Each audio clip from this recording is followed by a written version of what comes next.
Well, hello, adventurers. Week 4 update. Home. Arrived home last night. Wow. So, 12,085 kilometers, plus about an extra 100 on these particular tyres. And that is a mix of desert, rocks, sand, highway, a bit of everything. Probably kilometre wise, I'd say it's not far off 50-50 dirt to asphalt. Maybe a little bit more asphalt than dirt. And then of the dirt, a quarter of that or a half of that was probably, that rocky or sandy terrain. So pretty good adventure riding. I am meeting up with the boys for tomorrow night for dinner. We'll do a bit of a debrief, and that will be in the actual videos. I'll start rolling them out, I don't know, hopefully next week. My computer is upstairs at the moment copying terabytes of footage. So I'll just start from the first few days and see how we go. So what happened in the last week? Well, where was the last one? Airlie Beach. So basically we just come back down the coast, called into a lot of, those tropical southeast Queensland areas. Went to Mount Tamborine and it's quite nice along there. And then the rain comes. So from the Gold Coast south, the rain started and the forecast was horrific. 80 millimeters of rain they were talking about for most of the coast, including Sydney. So we decided, hey, looking at that, let's go inland, where it was only meant to be 15 millimeters of rain in, say, Dubbo and those areas in inland New South Wales. So we took those routes and we did get a fair bit of rain, but by the time we got near Victoria, the sun comes out. I don't know what's with New South Wales, rain in New South Wales. But Victoria, clear skies. It's absolutely magnificent. Last day, really, riding back into Melbourne, which is good because you don't really want to arrive home, wet and saturated. So on that note, my Hermione jacket, can I just say, this is the best jacket I've ever owned. That was 100% waterproof. I had plastic pants, which of course went, up here somewhere, just generic plastic pants. But that jacket was warm. It's got a liner in there. It's got body armor built in, but I took that out and wore actual body armor. But that jacket was warm. Everyone else was freezing, and I don't know. It's really cuts out the wind. And the liner's quite warm, and it was magnificent. I was very, very happy with that.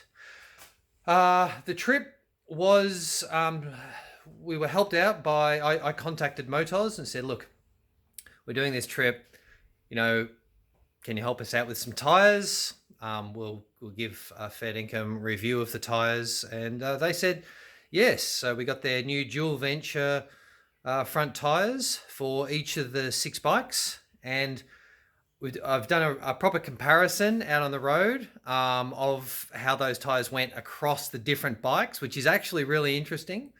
But in general, if I just show you my T7, that is that's 13,000 kilometers. See, they are starting to scallop out there on the doubles. They're starting to scallop. The singles are fairly flat.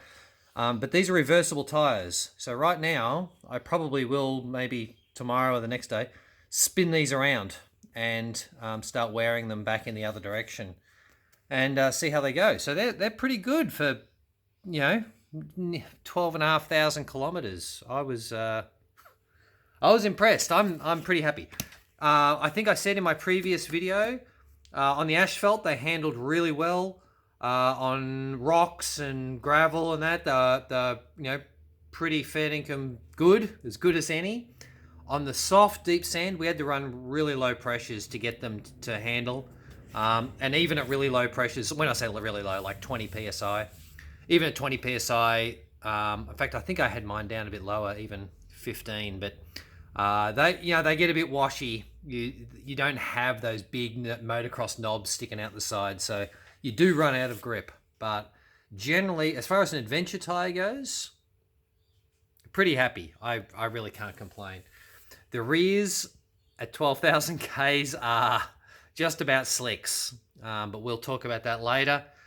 And they handled good. I mean, 12,000 Ks out of a rear. That's pretty good. I mean, if you're just in the rocks, just chewing them to pieces. I have these Motoz Tractionator Adventures. I'm sure I've got some up on the shelf up there somewhere that lasted about 7 or 8,000 Ks, and they were completely cactus. And these ones, I guess a bit more highway use, not quite as vicious a riding. 12,000. Got to be happy with that. I don't think anyone's going to complain about a tyre lasting that long. My high fender kit, I've just turned on the shop again, so I've still got those kits that I arranged before I went away. It performed magnificent, really well. Well, when I say that, this one, I need to put a bit of a kink down the bottom because, see, it started to bow outwards. This side worked perfect. Just slid up and down the slider, no problem.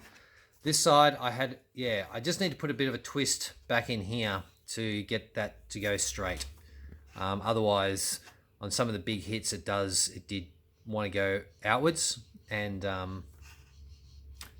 think I can straighten that. Otherwise, that high fender kit, the bracket and everything, I mean, you'll see from the videos, but we did some terrain where the corrugations were, they were a torture test on the bikes. We lost sprocket nuts, bolts came loose, we had frame, racks and things. I don't want to give away too much to the videos, but I tell you what, the gear was torture tested, seriously torture tested.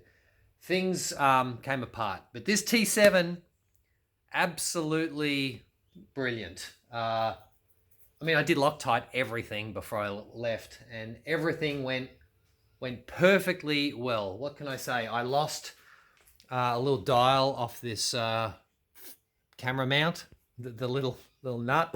I lost that. The Moscow Moto bags that I used, best in the business, blah, blah, blah. They did perform pretty well. They moved around quite a bit. I'm going to tie some different, maybe some additional straps on there somehow next time just to stop them bouncing. You'll see that in some footage coming up. I mean, it didn't affect the handling or anything. It did do pretty well. But down here, this strap that ties from the front down to your foot peg or whatever, I've made up some brackets. It did rub itself apart. So I'll do a bit more of a comprehensive look at that. That did come apart. So that was interesting. I'll contact, I know Moscow has a good sort of repair policy. So I'll see what they say about that. I don't know. I'm in Australia and they're in America, right? So not the easiest just to post something back and get it repaired, and I'll see what happens. I should say, the strap itself, I've got a little, see, there's a rubber, bit of rubber pipe there. That's so that it didn't rub on this, and so that bit ended up being fine, but it rubbed on its own buckle up here and snapped both sides too. So anyway, that was a bit of a pain. Yeah, everything else went really well. My drone worked perfectly. Bladders, so we got some half price bladders from Giant Loop. Giant Loop in America. Giant Loop in Australia didn't have any stock. They're struggling.